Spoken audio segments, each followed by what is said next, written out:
Good morning. Today is September 9th, 2025. New York Times Economy and Business. Would anyone use a Chinese stable coin? Digital currency has long posed a challenge for the government of China. Beijing has strict rules on how money flows, but digital currencies can help people move money instantly outside of the traditional banking system. Yet China is also one of the most digital countries on the planet. Almost all payment transactions take place on apps that the government can keep close tabs on. Now, Beijing's relationship with digital currency is being further complicated by the growing global popularity of stable coins, a digital currency designed to maintain a constant value of a traditional currency. Their backers believe stable coins will replace credit cards and bank accounts. Adding to the urgency for China is the newfound legitimacy for stable coins conferred by a law President Trump signed in July. For the first time, the federal government will regulate how stable coins are marketed and how much money stablecoin companies must hold in reserve.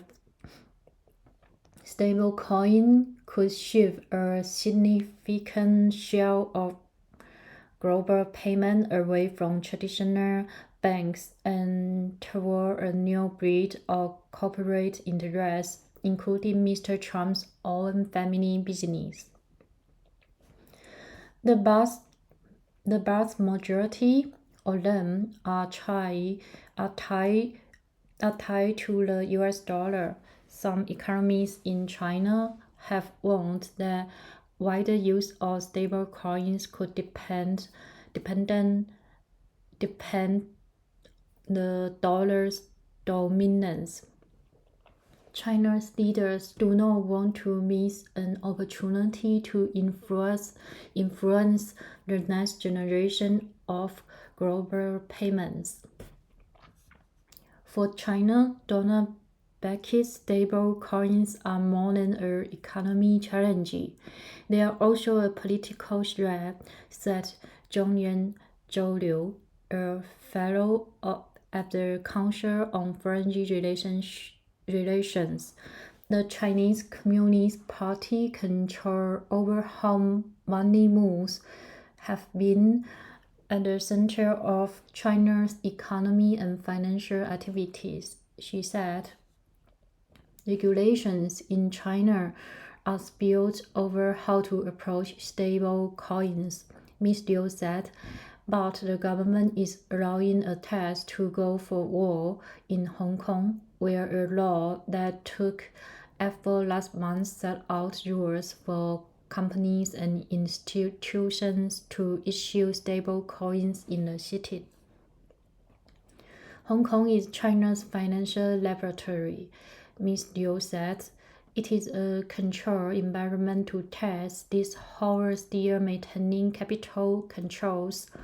While regulators in China have not explicitly endorsed Hong Kong's new law, it is impossible that it could have taken effect without Beijing's approval, she said.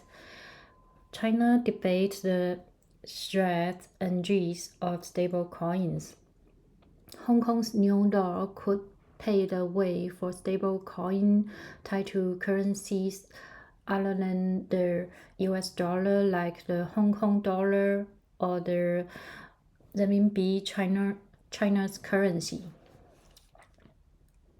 This summer, public debate about the pros and cons of stable coins fragile in China, some local governments warned that the technology could be used for illegal gambling, money laundering, and fraud. Today, media commentaries by Chinese academics said the technology presented new possibilities for China's economy.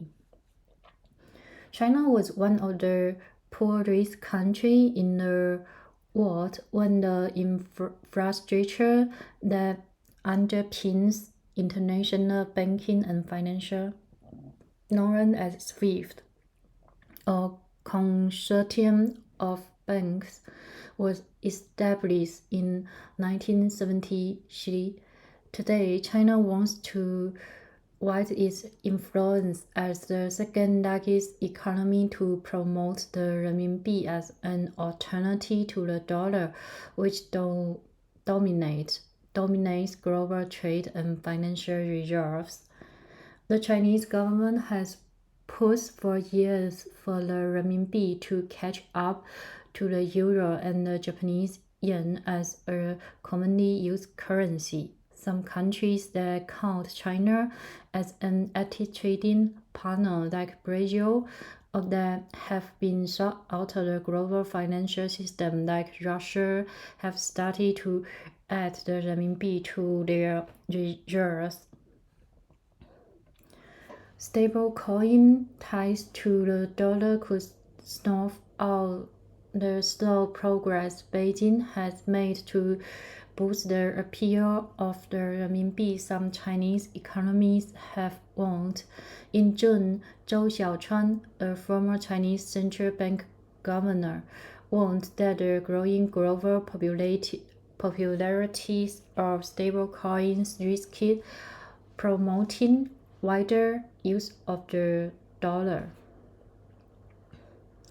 The Chinese government has been experimenting with its own digital currency for years. China began testing a digital version of the renminbi in 2020. The thinking was that it would be easy for people in the habit of making digital payments on apps like WeChat and Alipay to switch to the digital currency, which could be checked and monitored by the central bank.